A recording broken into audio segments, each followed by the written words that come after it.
Hey everyone, welcome back to Purvi Nursing Classes. Hope you all are doing very well and thank you for all of your support. Keep watching the channel and don't forget to share the channel Purvi Nursing Classes. So in last classes we have completed the liver structure, liver function, structure of liver lobules, structure of sinusoids where we have discussed about the flow of blood and oil secretions. चलिए आज हम जिस topic के बारे में बात करने वाले हैं that is the biliary tract. Liver में बाइल सिक्रेशन होने के बाद इसका फ्लो जो है वो कैसे फ्लो करता है एंड कैसे जो है ये लिवर से होते हुए gall bladder and gall bladder से जो है ये हमारे ड्यूडेनम में पहुंचता है. So first of all we will discuss about the structure and after that we will watch the flow of bile. चलिए यहाँ पे आप देख सकते हैं this is the right hepatic duct RHD. This is the left hepatic duct. Here it is. They form a very common bile duct. यहाँ से एक duct जो बनती है that is cystic duct जो कि bile को कहाँ ले जाती है gall bladder में. This is the structure of duodenum. जब हमने स्मॉल इंटेस्टाइन किया है तब हमने बहुत अच्छे से इसमें डिस्कस किया है. जिन स्टूडेंट्स ने अभी ये नहीं देखा है please go through channel Purvi Nursing Classes, subscribe the channel and watch all the beautiful videos. चलिए अब देख लेते हैं. This leaf-like structure is pancreas. This part is head of pancreas and this is the body of pancreas.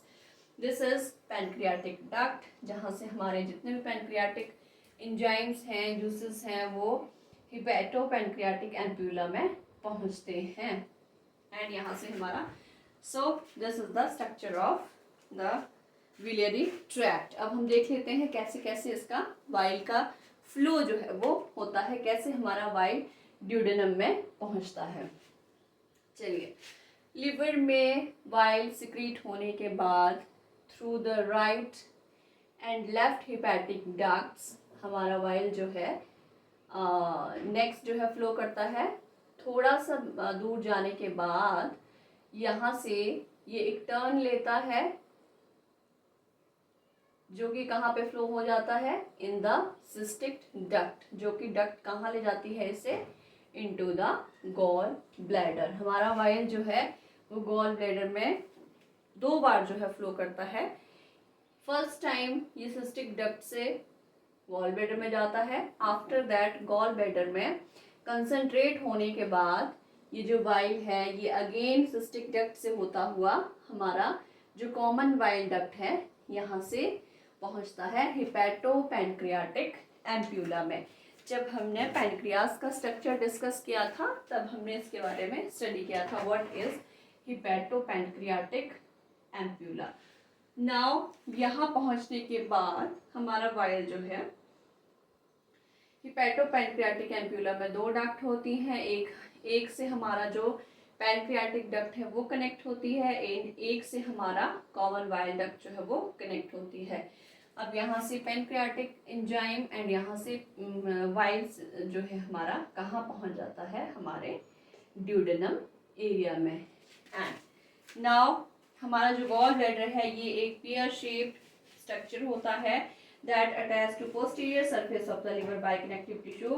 इसका fundus, body and neck हमारे gall bladder के three part होते हैं. One is fundus, one is body and one is neck. जो neck है वो cystic duct से connect होती है.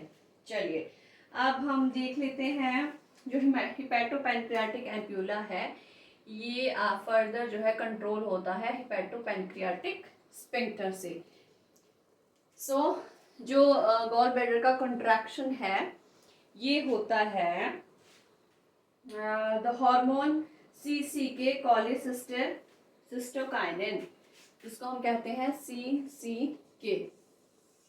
कोलिसिस्टोकाइनिन की वजह से हमारे गॉल ब्लैडर में क्या है कंट्रैक्ट होता है एंड जो हमारा वाइल है वो वाइल डक्ट से ड्यूडेनम में पहुंचता है. So function of gall bladder are सबसे पहला तो यही है दैट हमारा गॉल ब्लैडर जो होता है ये रिजर्वॉयर होता है किसका वाइल का. वाइल को ये स्टोर करता है. नेक्स्ट फंक्शन इसका होता है ये हमारे वाइल को कंसंट्रेट करता है 14-15 फोल्ड्स के साथ एंड जिससे क्या होता है absorption of water through the wall of gall bladder. उसके बाद जो स्टोर्ड बाइल है, स्टोर्ड बाइल्स में रहता है, इसको वो रिलीज कर देता है। एंड कॉलेसिस्टोकाइनिन जो हार्मोन है, इसकी वजह से हमारा गॉल ब्लैडर जो है कंट्रैक्ट करता है। एंड जो हमारे फैट एंड एसिड कायम होते हैं ड्यूडेनम में, उसकी वजह से भी हमारा बाइल जो है ड्यूडेनम तक पहुंचता है। Next is relaxation of hepatopancreatic sphincter जो है ऑफ ऑडी जिसको कहते हैं। इसका जो रिलैक्सेशन भी है किसकी वजह से होता है, कॉलीसिस्टोकाइनिन की वजह से। एंड जब ये रिलैक्स होता है वहीं पे दूसरा एक्शन इसको गॉल ब्लैडर को कॉन्ट्रैक्ट करना जो है वो होता है, reflex response to contraction of gall bladder. So this is the main flow chart of biliary tract, जो कि हर एक स्टूडेंट को वेरी इजीली जो है वो क्लियर होना चाहिए। बिकॉज एनाटॉमी हमारा जितना क्लियर होगा उतना ही हम एमसीक्यूज एंड हमारा जो आगे के डिजीज कंडीशंस हैं एंड हमारा जितने भी टॉपिक्स हैं वो क्लियर होते जाएंगे। So keep watching the videos, subscribe the channel and don't forget to share the channel Purvi nursing classes. किसी भी क्लासेस में कोई डाउट है, you can comment me in comment box. किसी को भी पीडीएफ नोट्स चाहिए, you can comment me. And मिलते हैं नेक्स्ट वीडियो में with next topic. Have a nice day.